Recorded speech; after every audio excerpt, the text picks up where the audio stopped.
Hi, guys. Thank you so much for joining us for this week's ScotWeek podcast. We are very excited to have a special guest this week. And my name is Kelsey Deanne. I'm the director of ScotWeek. And joining us, we have Cindi McIntosh, our president. So with that, we have this week Robert Picardo. Hey, I'm excited to hear from him.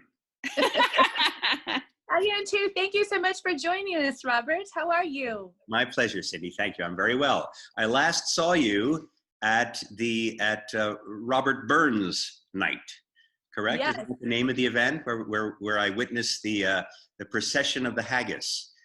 Frankly, it was my first haggis procession that I've ever seen. Normally, I would just process up to the breakfast table at a hotel in Scotland and have some haggis. But this time, I saw the haggis, walking around the entire banquet room. It was very exciting for me as a haggis watcher. But it's lovely to see you again. And I know we got to sit and have a nice dinner that evening. And we met your lovely wife, Elizabeth. And just hoping that you're both staying very well. Yes, we are. During this time of quarantine. It is a crazy time in America. And a crazy time globally. I mean, this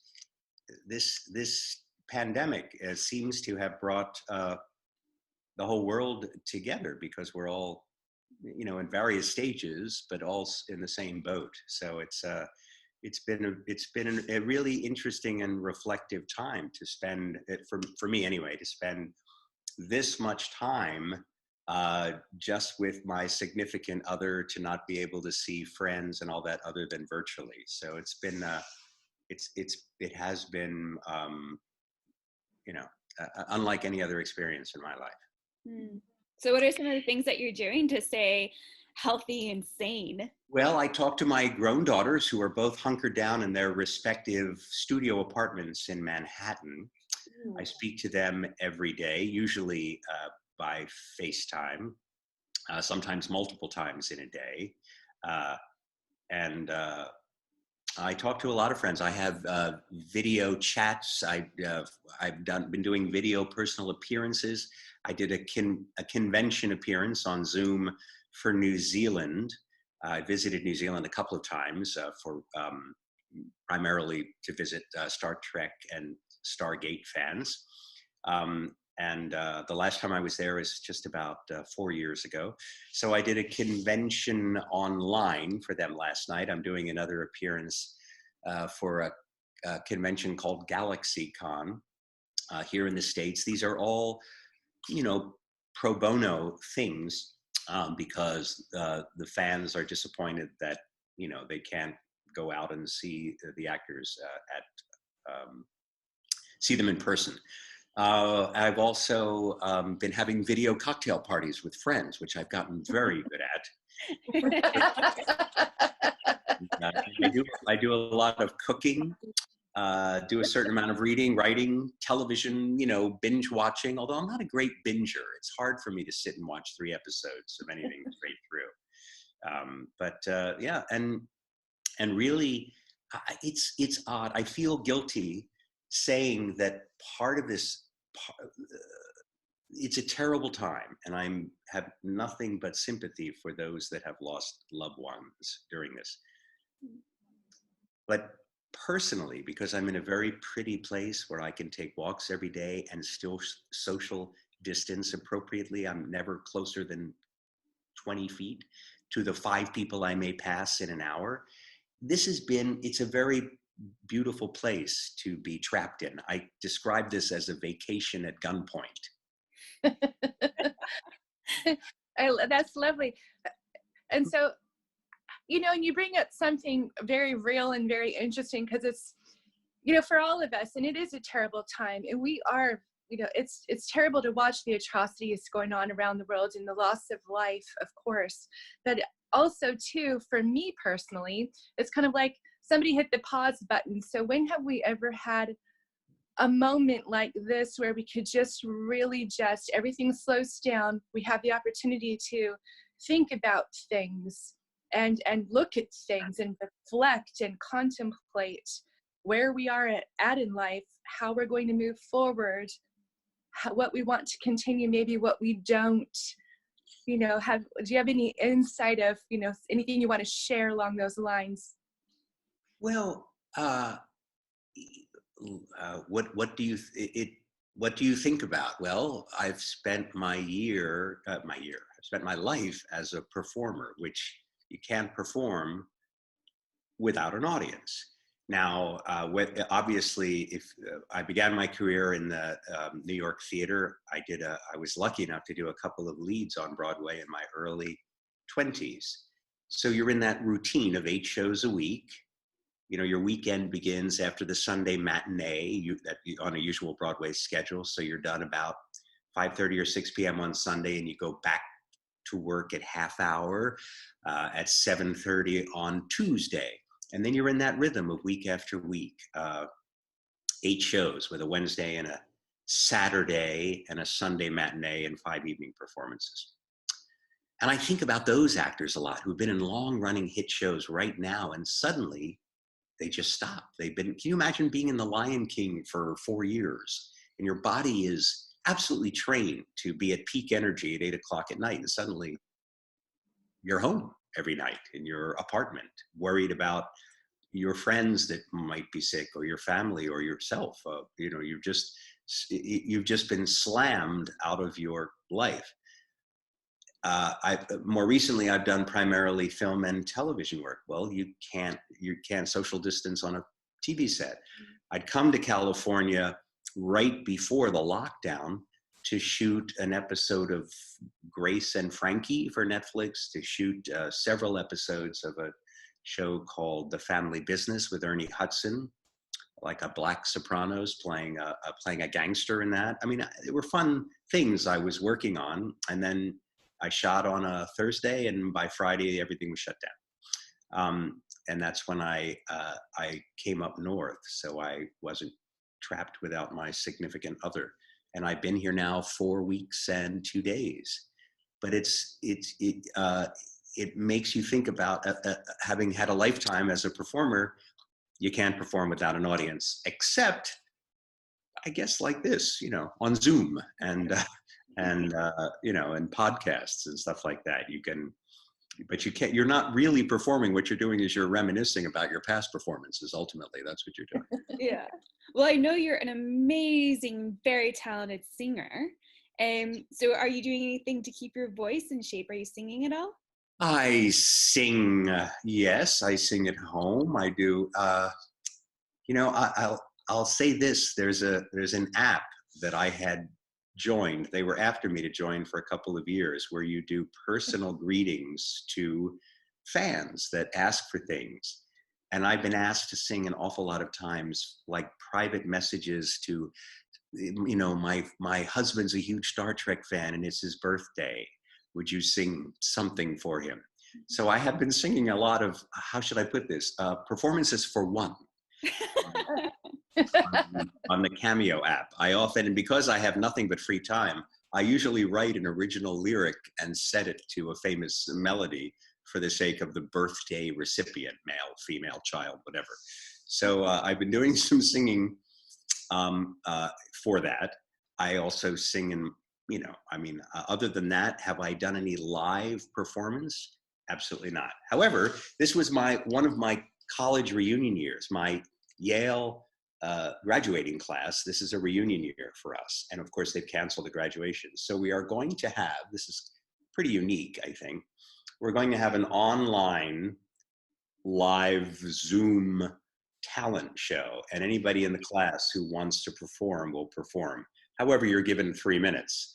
So I will sing a song. That'll be the first singing live performance that I will do.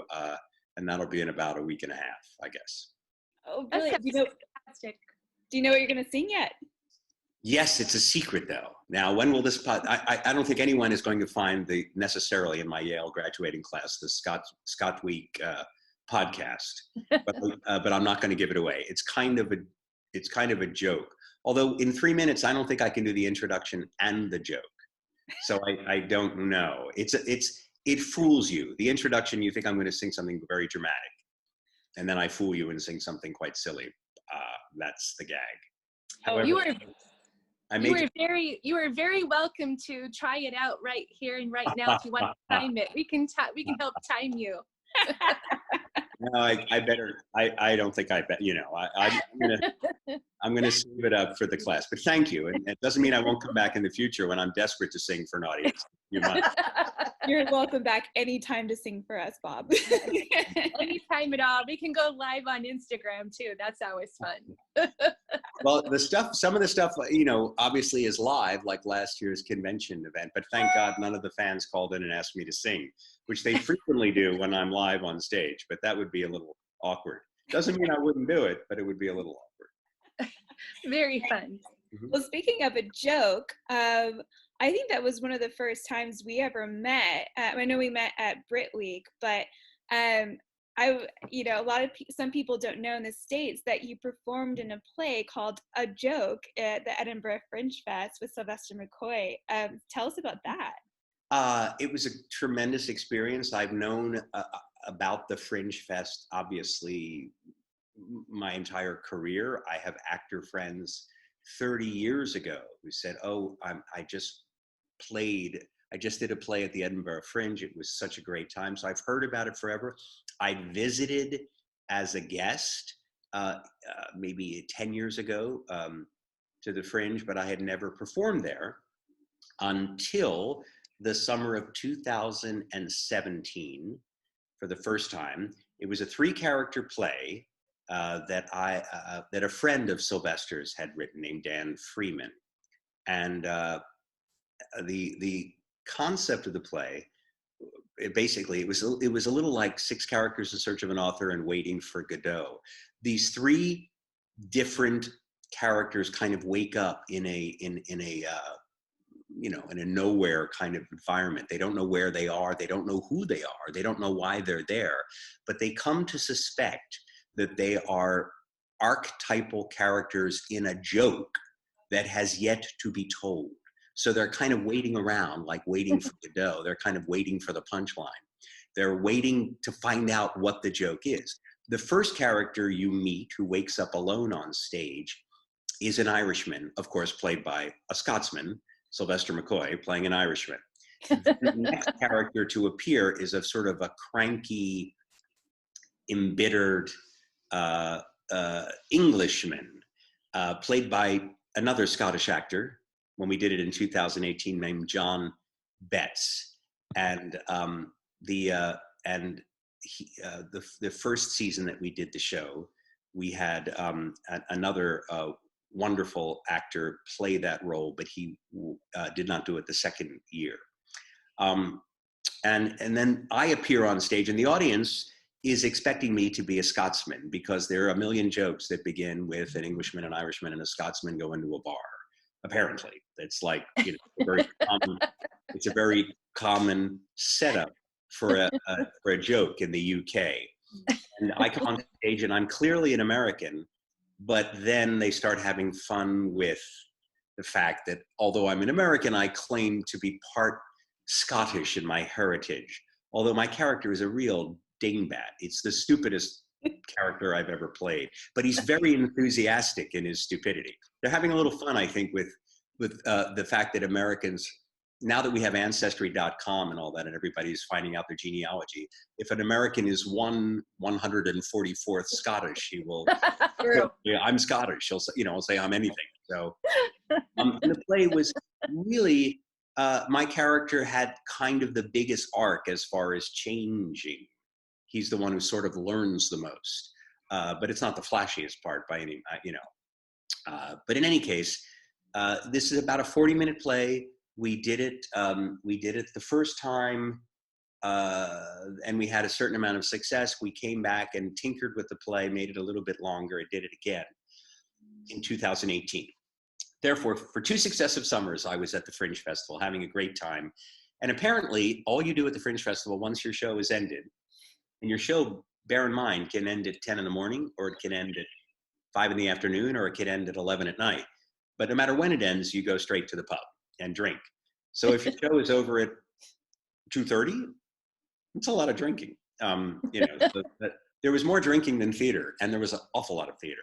So But it was a lot of fun, and I'd love to come again. I am confident that I will perform someday again before I'm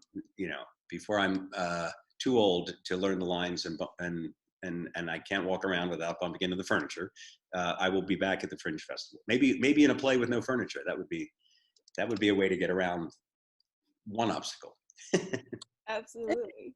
Oh my That's goodness. fantastic. I'm there every year, so you let me know when you're there performing, and I will come and see you. Terrific. All right, great. It's unlike any other event in the world.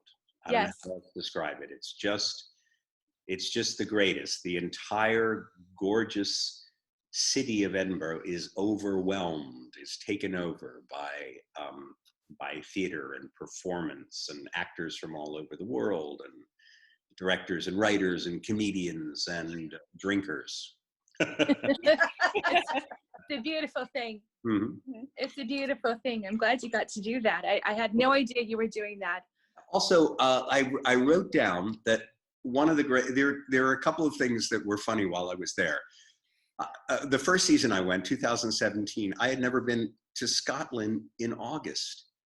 And it was freezing some days. I had to go out and buy a pair of heavy wool pants in the middle of August because I'd wake up in the morning and it was about 48 degrees Fahrenheit. Now, I'm living in California prior to that summer, and at that time of year, if you wake up in the morning and it's 80 and goes up to 92 or 95 or whatever. So I did have to buy wool pants. And also I discovered that one of my, I wrote his name down.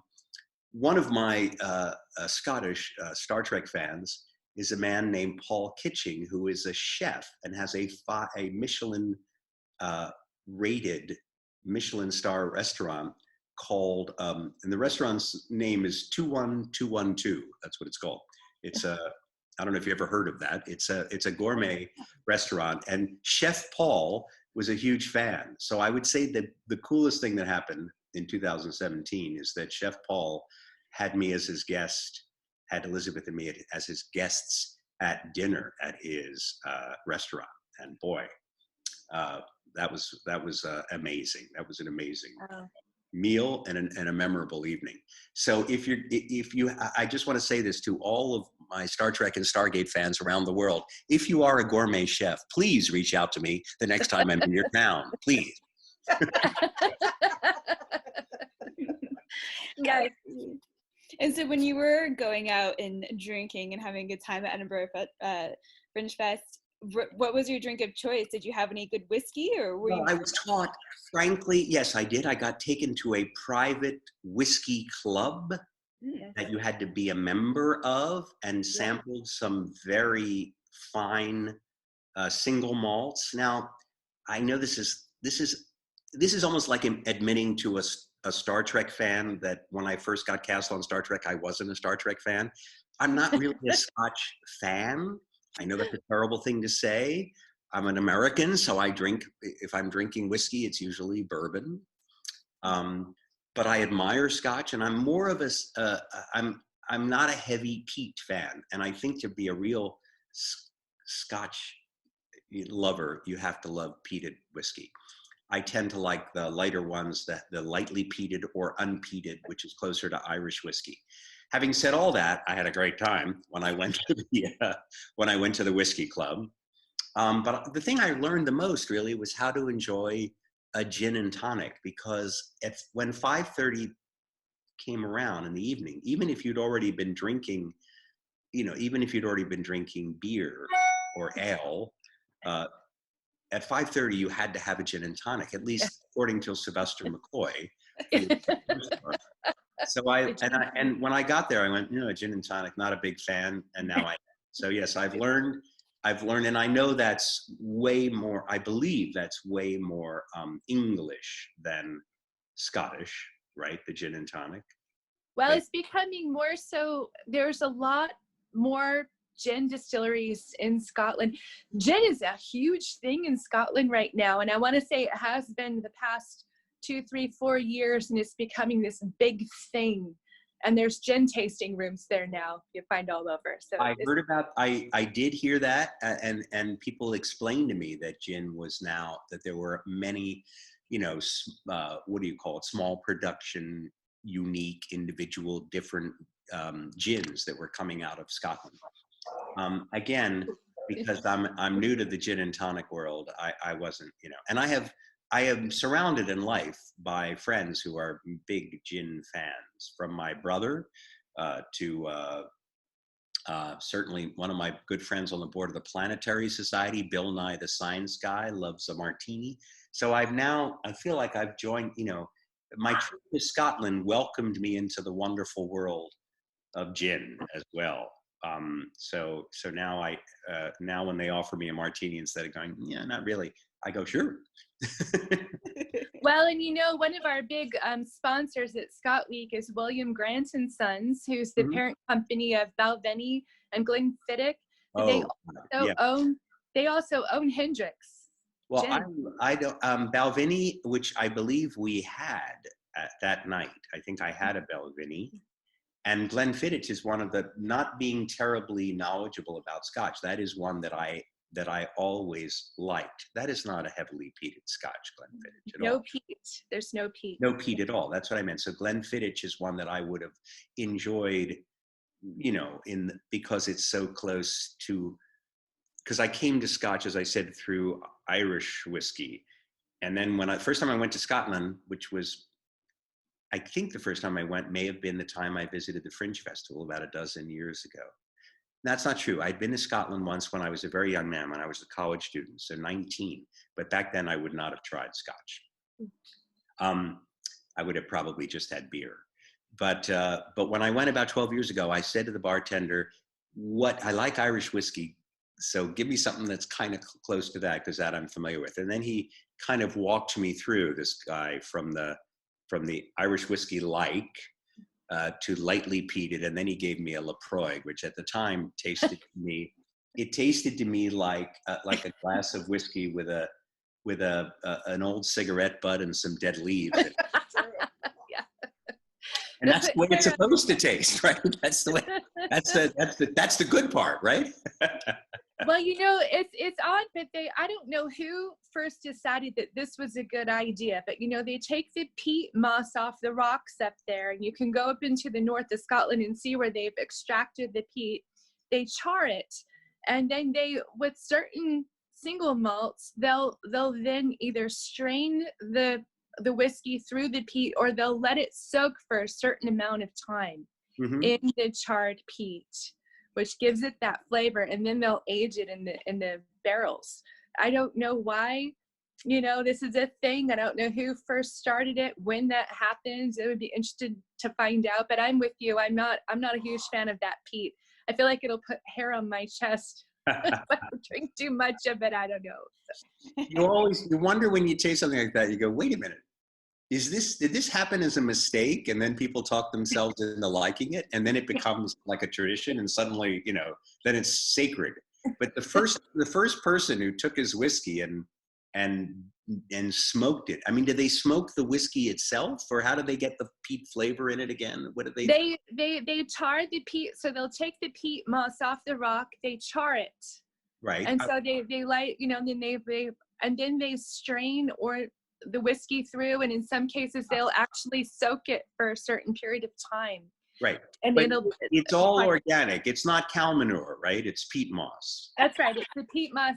It's the peat moss. It comes straight off the rocks in the highlands. Right. And there are no cows that are visiting the rocks before the peat moss comes off of them, right? I wonder about the sheep, though. There's a lot of sheep running around. That's what I'm thinking. That's what I'm thinking. That barnyard quality. It was the wine. One of my hobbies used to be to look in wine magazines and read tasting notes, because they're always so ridiculous for wines. Touch of pencil lead and leather, and things that But it was a wine that I really liked from Spain, from the Jumilla region, called a Monastral. And I would read. I thought, I wonder what's different about this grape. So I started to read tasting notes on it, and one of the characteristics was barnyard. So I read what are the what are the characteristics of barnyard as a tasting note in wine? And one of them was fecal overtones. Whoa. Don't you like that? Isn't that, this wine? Oh yeah, it's got that taste that I really love. I don't know what you're allowed to say on your podcast, but anything you want. Or you can. I was going to. So what I thought about is, gee, I've been in show business so long, I actually crave the taste of shit. Oh my goodness. Well, I understand. I mean, there's a winery up north. I don't know if we're supposed to say this out loud. It's called Tooth and Nail. And apparently it's very good wine, but just the thought of it, I can't drink it. I can't try it. Tooth and Nail. Tooth and Nail. I see, because it's just an unpleasant image. I'm drinking teeth and nails in the wine. Yeah, I just think, I don't know. Right. Well, Kelsey, I would pick teeth and nail over fecal overtones. I got to tell you. When I read that, I said that's a great name for a rock band, fecal overtones. It is. We should do a play at the Edinburgh Fringe Fest called that next. The fecal overtone. It would sell out every night just because of the title. Oh my gosh. Well, speaking of performing, so we're so excited to have you for Shakespeare's The Scottish play for ScotWeek. Yes, we don't know exactly when it's going to be. I mean, we temporarily have a date if all is well. Is that correct? That's correct. So we're looking at September 27th as of right now. But, it depends on how things are going. And, we want everybody to be safe and happy. That's our number one priority. So, we'll just keep everyone updated. But we are so excited to have you. And hopefully if we have to change dates, we can still retain you. Yes, I am hoping that it works out. It'll certainly be great fun. Harry Hamlin, who is reading the role of Macbeth, and I were classmates at Yale. Harry's a year ahead of me. But wow. The very first, I've told Harry this, and I reminded him of it on the night that we sat next to each other, or you sat between us, actually, Christine. I did.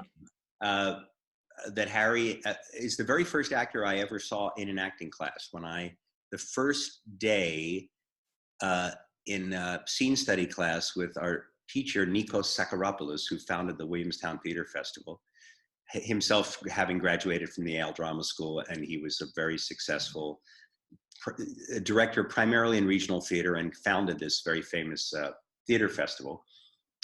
He taught at Yale undergrad as well as the drama school, and Harry was the first actor I saw do a scene.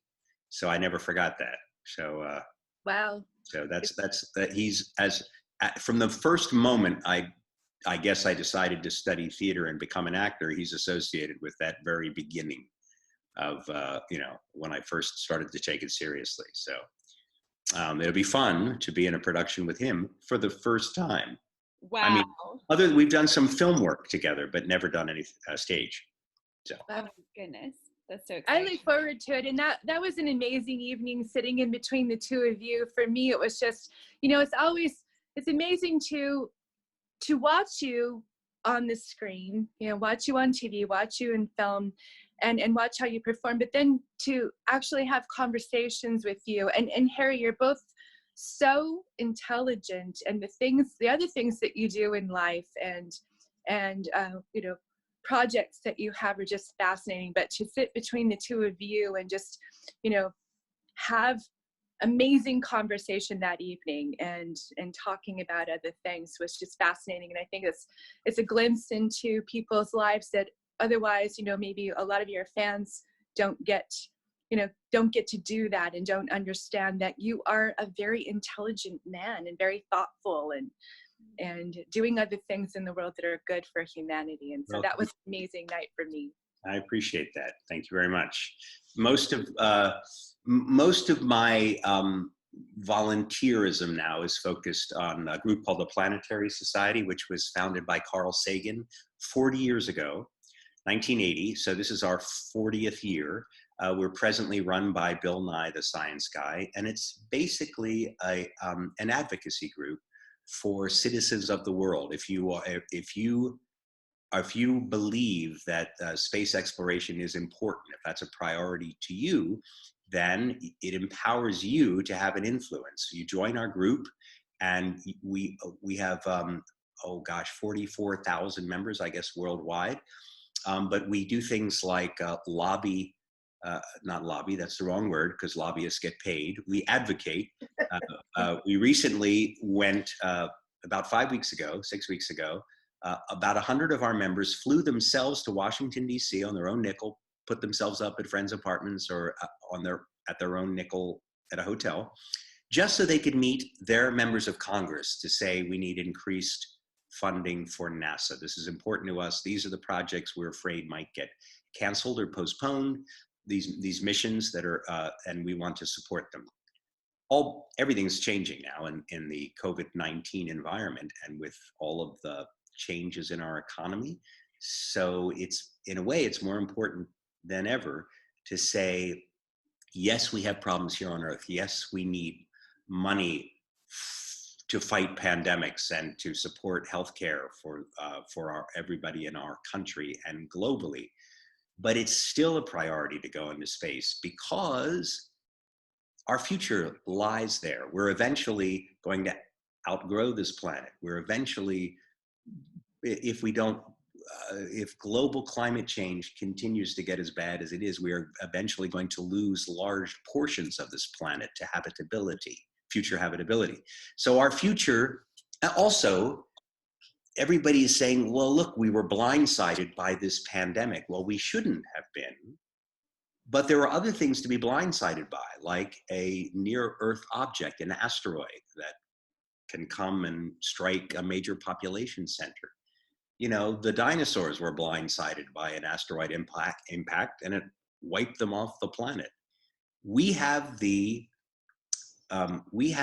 technology to deflect an asteroid that is on a collision course with our planet.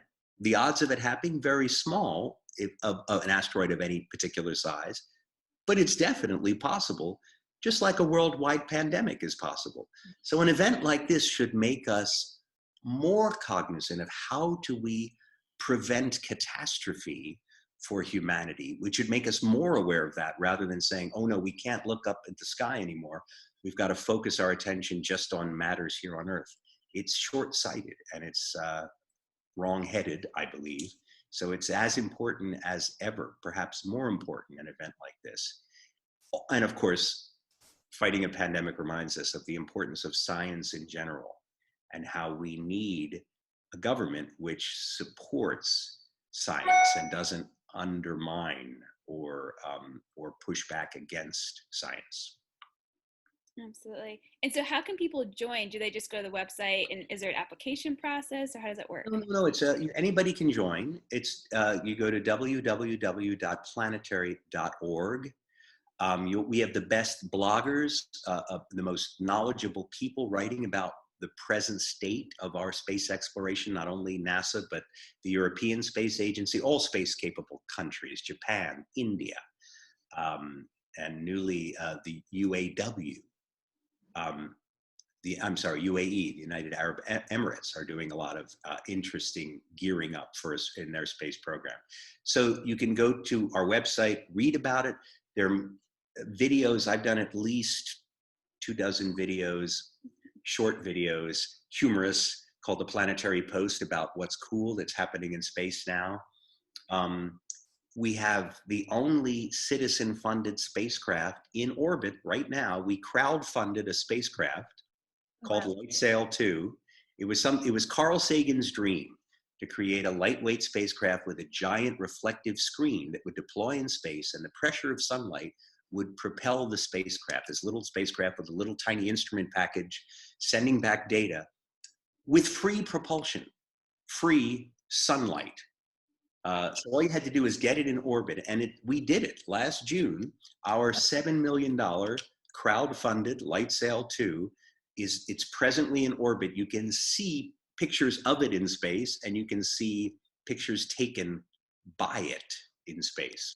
Wow. So that's very cool. If you know anybody else that's not in the Planetary Society who personally chipped in for a spacecraft that's in orbit, let me know who it is, because I don't know. I've never heard of it. So we do all sorts of things. We create projects like Light Sail. We educate the public, and we advocate for increased funding for NASA to members of government. So anyway, it's a very cool organization. I'm proud to be on the executive board. I sit around a table with people with multiple degrees that are so smart that I primarily just listen, because my mission is to take their message to the science fiction community, to go to, when I meet Star Trek and Stargate fans and fans of all kinds of science fiction, I say, if you love science fiction, you love science. Mm-hmm. And if you love science, you should support our efforts in space now, because if you like dreaming about the future, our organization is for you. That's wonderful. We're joining. We're all doing it. Great. Very good. I think it's only $50 a year or $60, not much, and the website will tell you all the things you get for your basic membership. Okay, and then if you like it a lot, there are different membership levels. All right. Does that include a song for you? Thank you. Right. So I know we don't want to take too much of your time, but do you have any exciting plans or projects that you're excited about post-COVID? Well, it's funny. I'm doing a lot of thinking about that. You, Kelsey, know one of them. I do for fun. I have an internet, a character I developed originally with a comedy group in London called the Acme Comedy Theatre. He's the world's oldest gigolo, named Alfonso. Yeah. Or also known as every woman's nightmare of a guy who sits next to her at a bar. Alfonso, I don't know where the character is kind of based on the character I played in a Joe Dante movie called Inner Space years ago. He's just an obnoxious, incredibly self-absorbed man who any woman would turn and run from. And it's just fun to do. He's in very questionable taste. His whole ethos about a man and a woman is based in the late 1970s. So I do this character. Kelsey has been in one of the videos, Alfonso visiting London on the trail of Henry VIII. He likes to go to different cities of the world and explore their most famous lover, meaning he likes to compare himself favorably to the great lovers of history. It's just it's a personal thing that you can find on the internet. There are a couple. It's on my Instagram feed, little outtakes. But I have been banking these videos of him, one in Venice, one in London, and my plan was every time I went to a different wonderful city of the world on a convention, I would bring the wig, the smoking jacket, the makeup, and I would play this character and make these little movies all over the world. But so now, once we're allowed to travel again, and once personal appearances return, whenever that is, a year from now, 18 months, 2 years, I will continue to make these little videos of the world's self-styled greatest lover. That's fantastic. Some more. Yeah, maybe you need to come back and maybe we need to see this character at some point. I have done that. I have video. I did that once at a convention where I sat on, it was in Germany. I couldn't believe how much the audience laughed because I was only speaking English with a heavy Italian accent, because the character has an Italian accent. What the audience did is they wrote questions down on little slips of paper, and I sat on stage for an hour and improvised, just took the questions out of the hat or a bag or whatever it was, and I read the question and answered it as the character, and the audience laughed for a full hour. It's something, it's something that it's just fun to perform, and what it does is it shows you how far we have come during my lifetime, where a man like this would have been taken seriously in the 1970s. He is now, thank God, with the Me Too movement and everything else, he is now a repulsive dinosaur that we can still laugh at because he is so completely, what's the word, self-deluded. So yes, I think even in the post-Me Too movement, it's fun to look at an old-fashioned, self-absorbed man like this, and it's good to laugh at him and ridicule him. Yeah, and you do a brilliant job. You're hysterical. I remember watching some of the scenes that you did and just laughing, and it's so. There are a few of them. If people search on YouTube Robert Picardo as Alfonso, there's a few things left from the first time around when I did the character. I used to do him answering questions, letters that people wrote in called Ask Alfonso. So you can find him somewhere on the internet, I'm sure. Maybe we can link some of that below here, Kelsey. That would be fun. Absolutely. Well, I would love to get you up to Scotland and have you compare yourself with Robert Burns. Oh yes, that's a great idea. Ooh, that's a date then. If the next time that I come to the Fringe or to come to Scotland and you're there, we will do Alfonso on the trail of Robert Burns. That's a great idea. We will totally do. That would be hysterical. So many people would love this. That would be fun. Do that. You have to be in it too, Christine. All right, you have to be in a scene at a bar where Alfonso will try to what's the word? Put the moves on you. All right. Brendan, I'm in. Count me in. Okay, it's a date. Okay. It was so wonderful to see you again. Thank you so much for taking the time out of your day to be with us today. Yes, thank you, Bob, so much. My pleasure. I'm a ScotWeek performer. Is it ScotWeek or ScotWeek? ScotWeek. Thank you. I am a ScotWeek supporter. All right. Yes. We love you, Bob. Thank you. Be safe.